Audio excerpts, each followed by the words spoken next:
Hey, my beautiful people, welcome to a brand new episode of Be Original, WBDY's new show focused on musicians, bands, and artists that create their own music or originals and are local to the Southern Tier. My name is Kevin Oriol, aka DJ Yo, and I am absolutely thrilled to have a band in the studio that probably has one of the most original monikers, a wonderful and definitely unusual lineup, but most importantly, has a truly impressive catalog of music. Tonight, we have the Tijuana Danger Dogs, and we'll be digging into their story and their music in just a bit. But first, let's listen to Evergreen right here on the Bundy Museum Community Radio Show, Be Original. It's funny how the camera shows your age. That was Evergreen by Tijuana Danger Dogs. What is up, guys? How you doing, man? Hi, Doing Kevin. pretty good. Why don't you introduce yourselves for people who don't know Tijuana Danger Dogs? I'm Jesse from Tijuana Danger Dogs, lead guitar. Johnny Danger. I vocals and guitar. And two members that are not here tonight. Yeah, Caleb on drums and Keegan on bass and vocals. Couldn't make it tonight, but we're here in their stead. So, a lot to unpack tonight. You guys are such an interesting band. Two things that we got to get out of the way. Now, Johnny, when I first met you, we were like doing some kind of benefit a couple years ago, and we sat down at the bar, had a great conversation, and you told me the whole story about the name Tijuana Danger Dogs, and you got to tell that story. Well, it was, I believe, 2011. Yeah. And Tijuana Danger Dogs started off as a kind of a pet project for Jesse and I. We were with this big heavy rock band called Castle Bravo, and things were kind of winding down with that project. So we were focusing more of our attention on this, and it was, we were doing much different music back then, more digital, dance, pop, acid rock, just really experimental stuff. And we still had yet to name the project. And it was just Jesse and I, and we couldn't name it Jesse and I. So on this trip to Boston, we were at the Bell in Hand. It's like one of the oldest taverns in America. Goes back to the Revolutionary War. They yeah. drank beer there. Samuel Adams and all those guys. He was there. Yeah.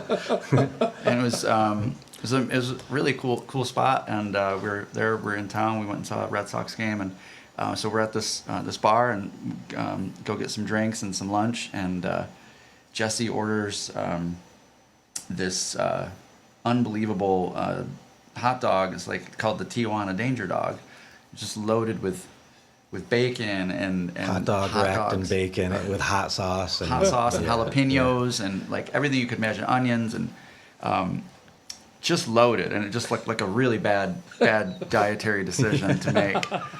Our diets have changed tremendously since then. I know he's a pescatarian now.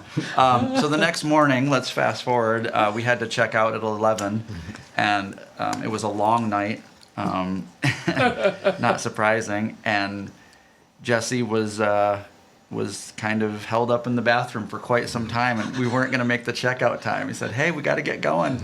Our guy's waiting for us downstairs." He goes, "I don't know what to tell you." Nope, not leaving. But we knew we had a band name. So that was the name, yeah. We named it Tijuana Danger Dogs there. It was just kind of a placeholder name, and it stuck. And yeah, I can't believe we held it for that long. But yeah, it's obviously evolved quite a bit from then. Yeah. It is a great name. But maybe even more importantly, or more interestingly, is the members of the band. Talk about that. Yeah, so like Johnny said, in 2011 we started this as kind of like a side recording project. We had another band. It was just the two of us, and we did that for a couple more years. And then that other band broke up, and we realized at that point that we wanted to make Tijuana Danger Dogs our full-time band and a live project. So we tinkered around with different members for a couple of years, and then we were back to just the two of us.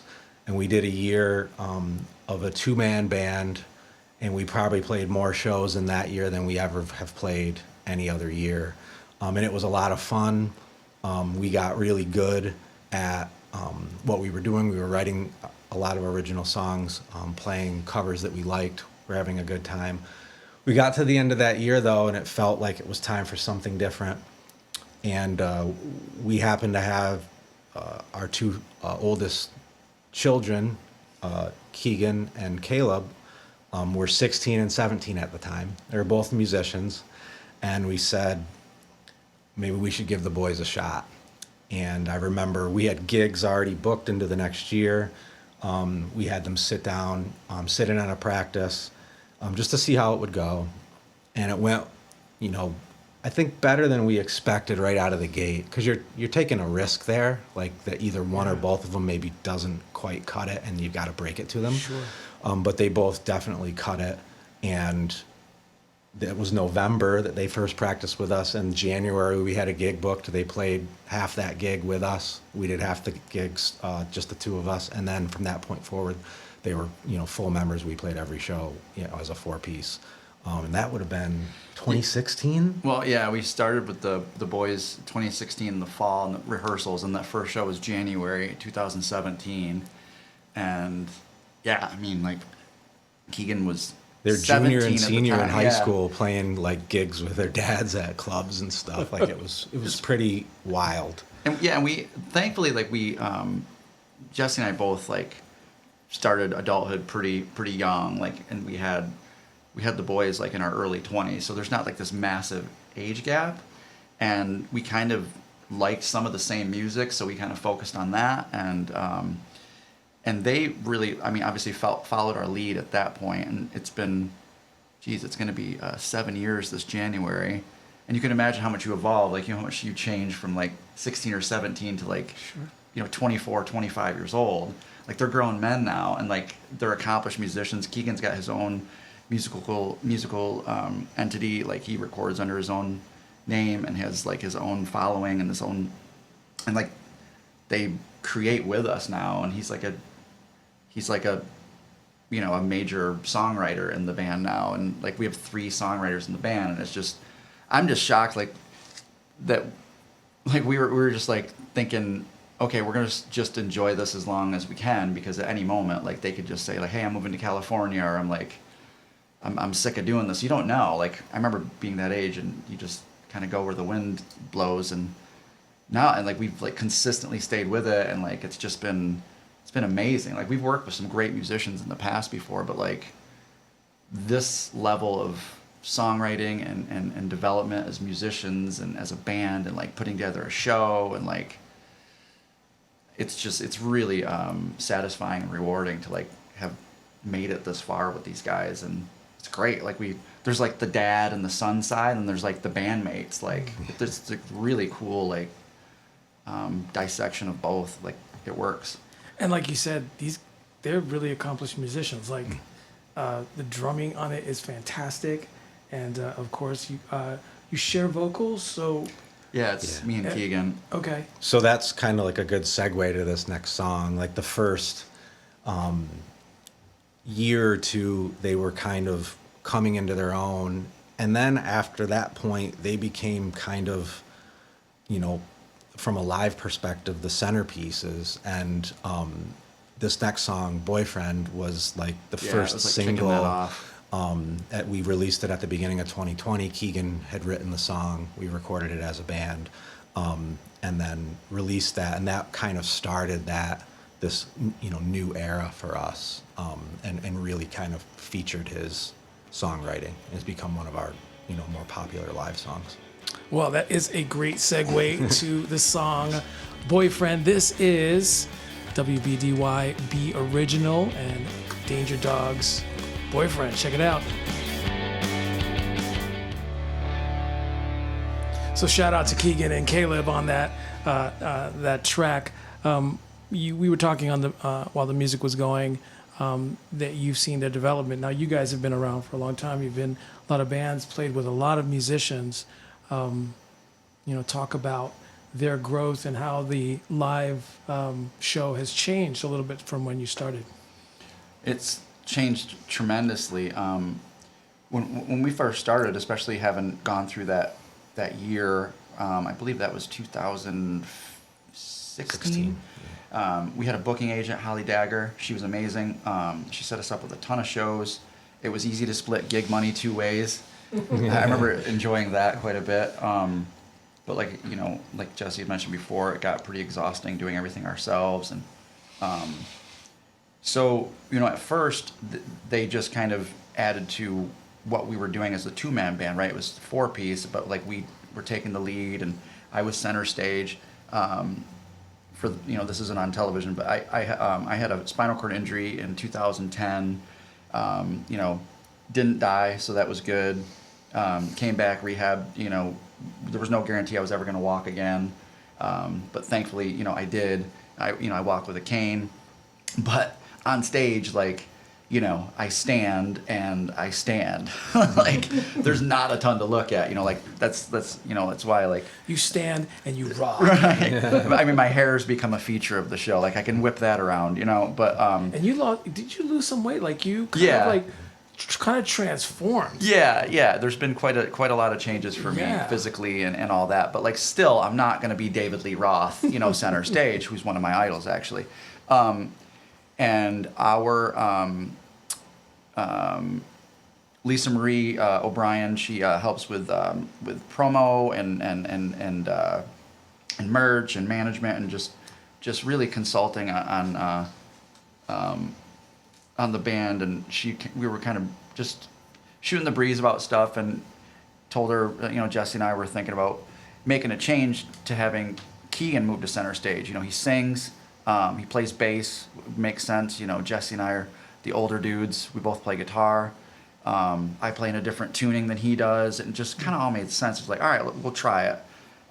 So we tried it for one show, and she took like pictures and video of it.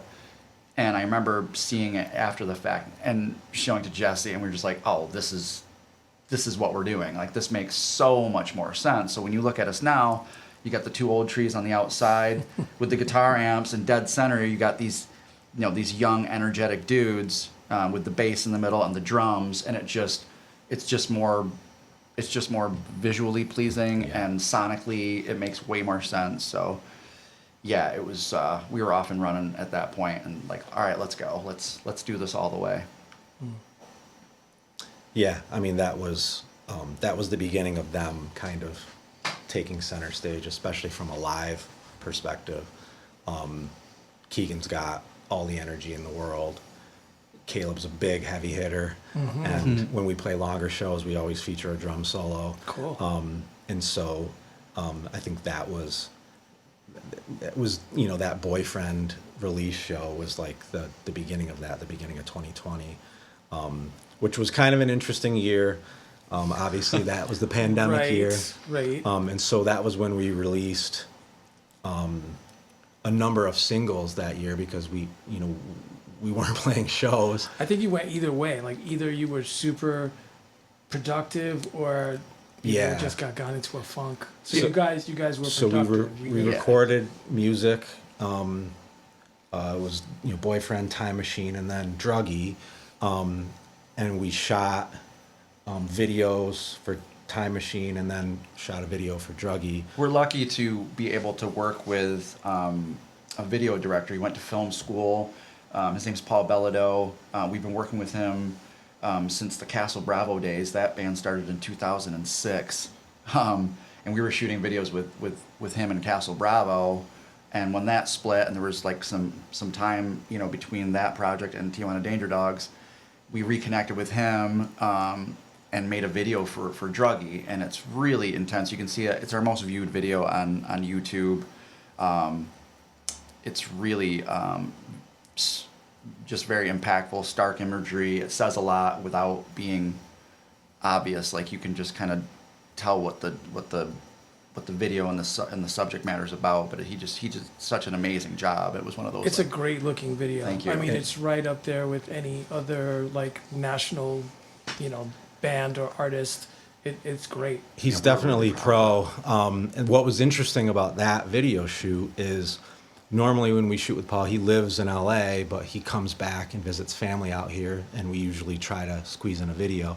Because it was during the pandemic, he directed the video remotely. I had him up on my tablet, What? and we did all of the shoot ourselves in my garage. No way. Yeah, that's all done in my green garage. screens, black with- screens. Wow, I And- really and- like the juxtaposition between you two guys. Mm-hmm. Like it's so fierce. With- and there's like so it's not like over the special effects on it is not overdone, but and it's my favorite song. He does those warp effects that are Yes. and it really ties in well with the video. And he didn't. So he is a stickler for like detail in person. But we're thinking like, okay, maybe he won't notice this. Like he hates like seeing like logos or emblems or stuff on shirts. And he'd notice when Keegan like changed a shirt remotely on his iPad. I am He's watching like, wait a you. minute, that looks like a different shirt. Did I'm Keegan change his watching shirt? you. It's like, oh my God, we can't get rid of. And so having shot it with him directing remotely and us doing all the camera work and all the lighting, I didn't know what to expect. He's a great filmmaker, but Yeah. then when We're we not. got the video, right, we're not. When we got the video, we were like, wow, like this is unbelievable. It's one of the best. We've done a number of videos with him over the years, and he continues to outdo himself. But like that, at that point, that it one was like, stands wow, out. this is really special. Let's talk about the writing of that song because we'll talk about your music and where you're coming from, but what inspired that song? Like that sound it's heavy. Yeah. And, it's got such a groove to it. How did that song come about? Well, I mean, Keegan wrote it. Keegan It's wrote really it. Just brought to us and said this might work, with the band. Yeah, and I think it got its dark edge. I use a Big Muff pedal for that, which I don't use that pedal normally, but I had it in my, storage area, and I remember thinking, this needs something like super edgy and rough, and I'm just hammering on Yeah. that open D chord with that It punches really you. rough pedal sound, and it gave it this like heaviness that's a little bit different than some of our other stuff, and obviously the vocals are pretty intense, and it really came together well. Once usually we come in with an idea, and sometimes they take time, but that one I think kind of caught on quickly. Well, And great way to like create some tension and some anticipation for the song. So let's listen to Druggy. This is by Tijuana Danger Dogs on WBDY 99.5 FM B Original.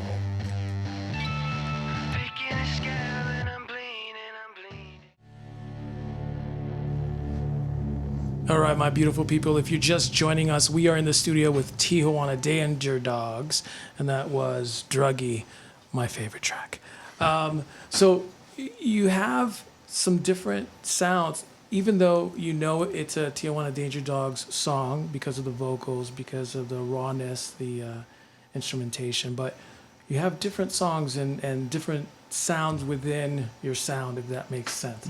So have you recorded, yourself recorded, studio recorded? Talk about that a little bit. Yeah. It's been different. It's been different locations and different applications for each EP record that we've made. We like to experiment. We like to improve on things. We like to go in different directions,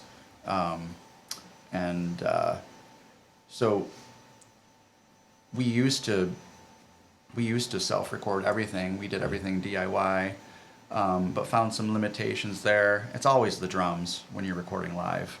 It's all about the drums. And we experimented with electric drums. We experimented with different mics and different setups. And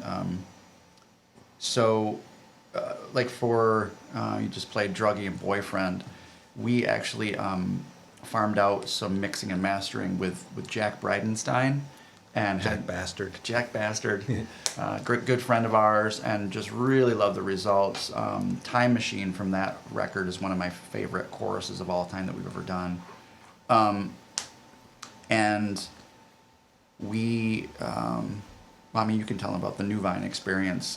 We wanted to try capturing You guys partnered with a label for Yeah. Yeah, We wanted to so- capture our a live project? sound, so we wanted to record like, you know, a la like the Van Halen and Guns N' Roses days, and like, you know, back when bands went into the studio and just, you know, pressed record and played live like a rock and roll band. Oh, you guys are tight enough. for Yeah, sure. it was like, Yeah, let's do this. so I mean, we partnered with New Vine Records to release the EP "People of the Swamp," and having been a DIY band for just about all of our recordings up to that point, we were ready for a different experience, and so we rehearsed the 4 songs that are on that EP for a while, and then we went into the studio wanting to capture those songs live on a Friday night, banged out all 4 live, kept much of that,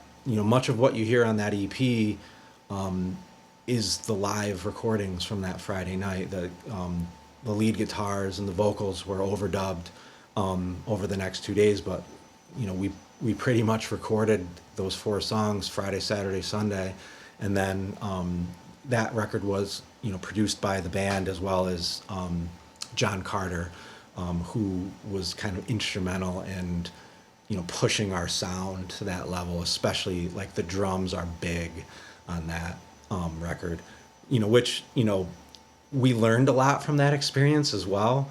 Now being back to a DIY band and, you know, learning how to, you know, record drums properly is something, you know, we took away from that experience.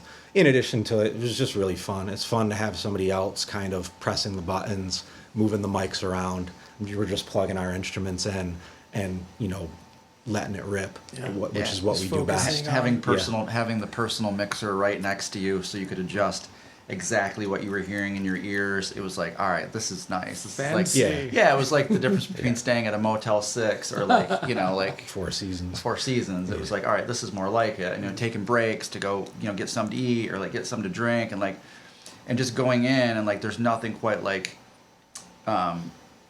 you know, getting it on the first or second take, and you know you got it. Like, there's no doubt. Everybody looks around, is like, that's it. Felt good. Yeah, I'm just like, I equate it to like pushing paint. When you start, you know, sometimes when you're painting, you get a nice clean line. Like, leave it alone, because if you go back and start, you know, doing too many brush strokes, it's gonna go mushy, and it's gonna move in ways you don't want it to. Like, when you capture that sound and you know it and everybody knows it, walk away.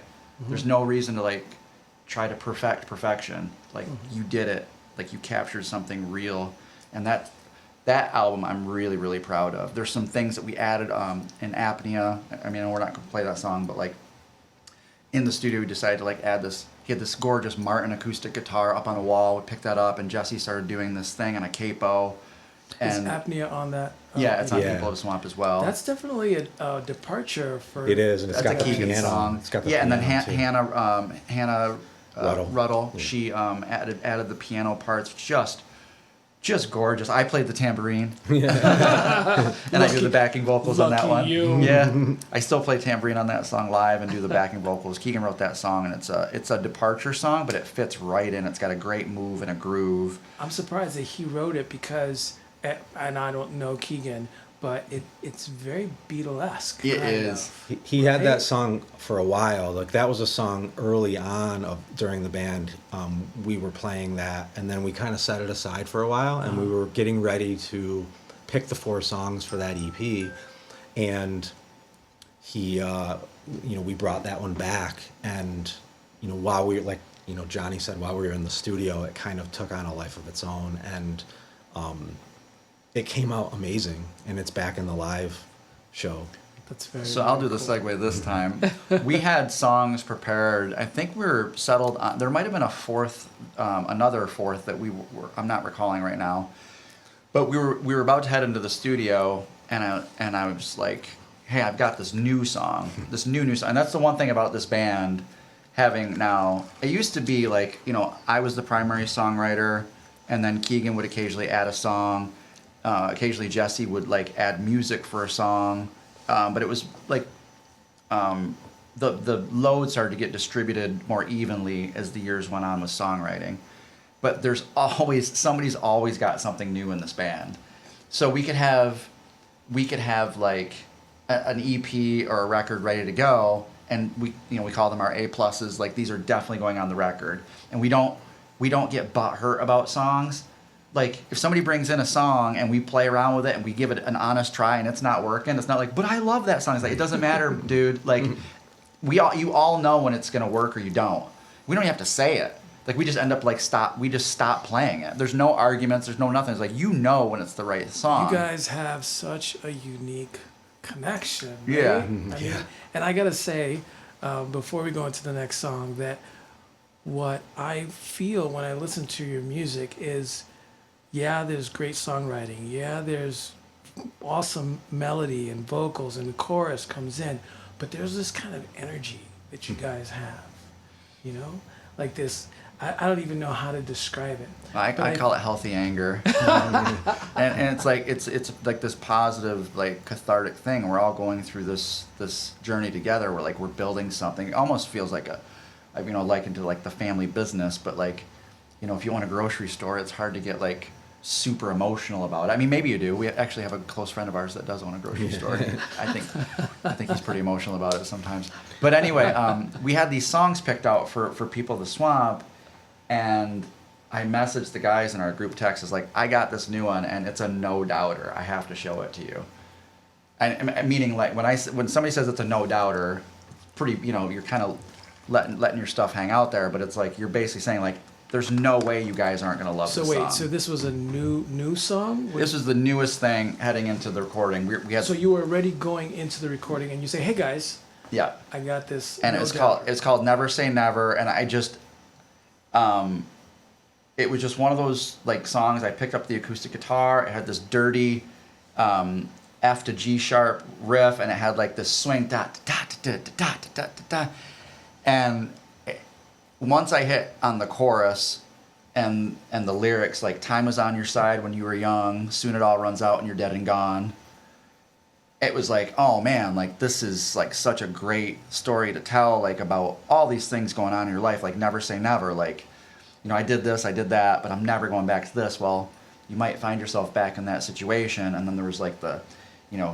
fact that, we've got 20 somethings in the band and then these 40 somethings. It's like, we've been there. We've like been in your shoes before. Like, don't take it for granted, man, because it goes really freaking fast. It totally does. And that's like this song. And it's just when I played it for them, and Keegan came up with the vocal harmony, and then Jesse came up with like, the accompanying guitar parts. It was like, and it came together quick, Yeah. and we immediately were like, okay, that's going on the that's EP. going on the Wow, record. it was a no doubter. Yeah, It was. yeah. All right. This is Never Say Never by Tijuana Danger Dogs on WBDY 99.5 FM.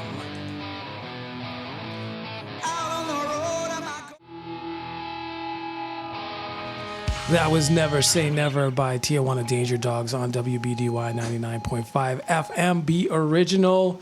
So, guys, what is happening? Like, what's going on this year with you guys?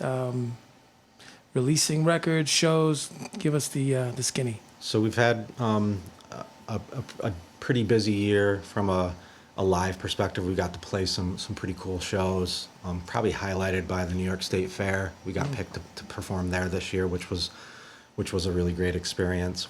But also, we're back to DIY in the studio.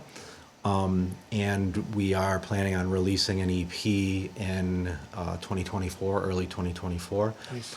We've tracked 5 songs already. 4 of them need some finishing guitar touches. And we plan on releasing at least 2 or 3 of these songs as singles leading up to the EP. The first of which was, I think, the last song we're going to play on here, Let It Go. We released that in August. Along with another video made by our good buddy, Paul Bellado. So we've been pretty active writing and rehearsing new material. We're actively performing a lot of this stuff live as we develop, a lot of new songs. And we've picked 5 to record. It's like you draw a line in the sand, we got to start recording because we've got all these songs. But we're quickly going to have more. Like we have a number of other songs in the hopper that we're rehearsing that are going to be, recording material. So we'll probably just keep going. Awesome. We'll release an EP hopefully early next year. And, by the time that that's ready, we'll probably have already started recording additional music because, we tend to hibernate in the really cold months. Sure. Like maybe, December, January, February maybe. Binghamton weather. Yeah, we did a decent run last year in February. Yeah, which that was good. fun. But but we don't like to just sit around and do nothing. Like we'll stay busy recording. When we have downtime from a live perspective, we try to be actively recording or rehearsing new material and then recording. That's kind of our MO at this point. Nice. And so that's our plan from a new music development perspective. So people should stay tuned because there's going to be a lot more coming and probably another video too. Yeah, we'll get we already working on talked to that. Paul about that.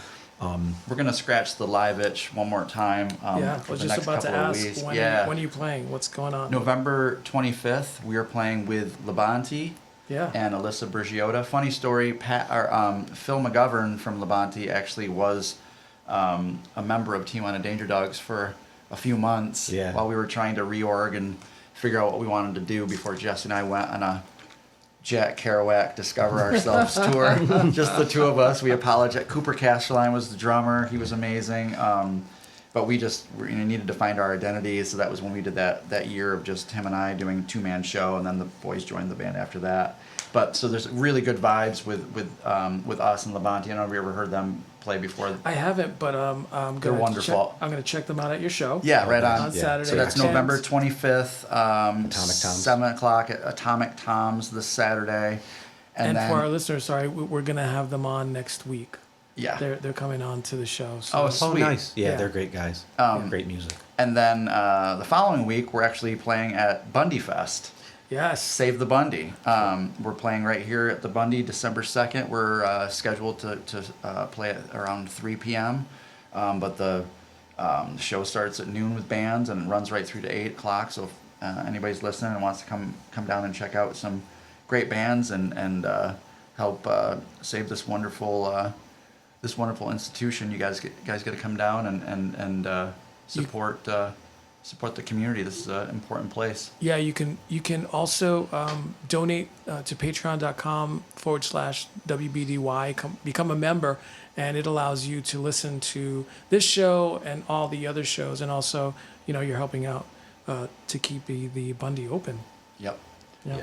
So we feel really good about closing the year on that note with these two shows. Locally here in Binghamton, we've been playing out of town quite a bit this year, but it's always cool to come back. It's this is a venue where you're free to be yourself, and we've always had good experiences playing here. Atomic Toms is a really cool place too. They really encourage and support local artists, original art, and that's what we're all about. So that's gonna be a hell of a lot of fun. And like Jesse said, a lot of new music coming from the Tijuana Danger Dogs here in the next few months for sure. I love it. Let's listen to the last single that you guys put out, "Let It Go." Yeah. Yeah, it's great. It's Thank you. yeah. Thanks, I man. love the anthem. It makes you want to get up and do stuff. Yeah. Do stuff, man. Better than not doing stuff. Yeah. You are listening to WBDY. This is "Let It Go" by Tijuana Danger Dogs.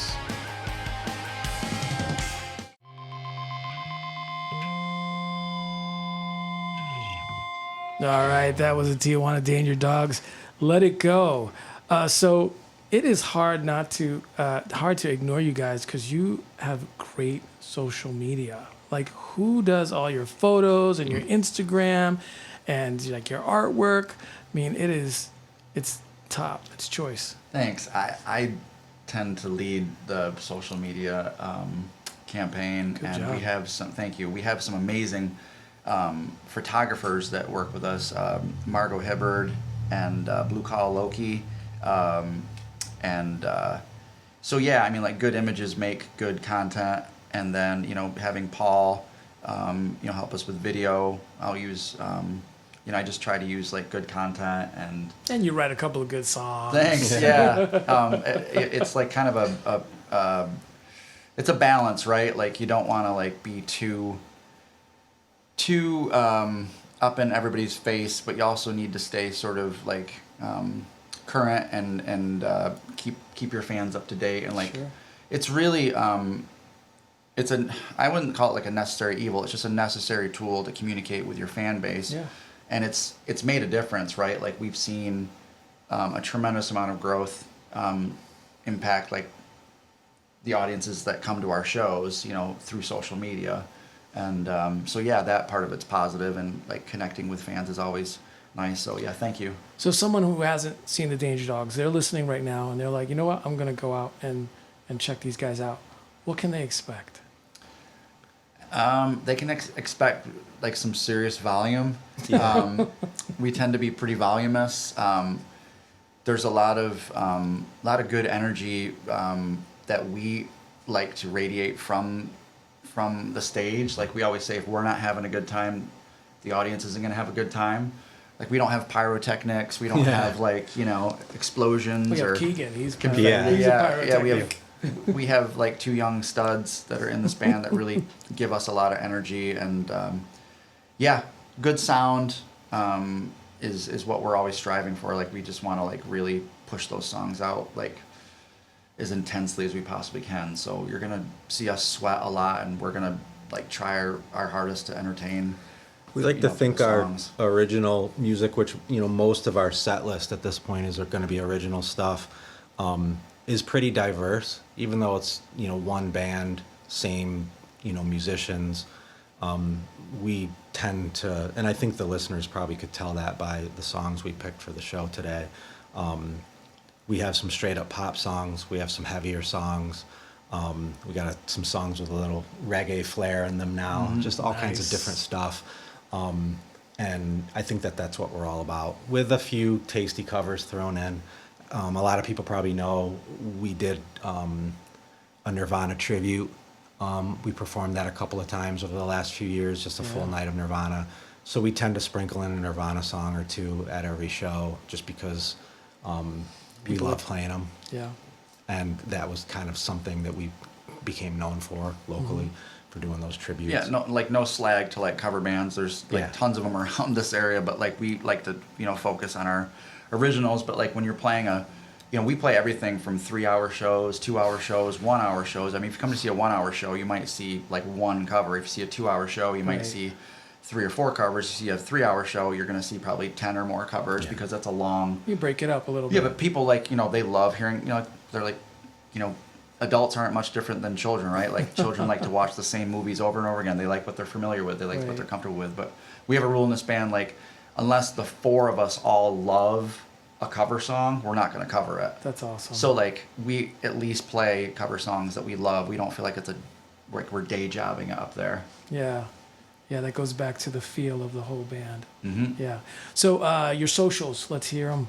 It's at Tijuana Danger Dogs on IG. It's Tijuana Danger Dogs on Facebook, TijuanaDangerDogs.com. We have an official website that's really one-stop shop, and it'll take you everywhere you need to go for music and all our socials. So really the easiest bet is to go to TijuanaDangerDogs.com, and you can find everything you need.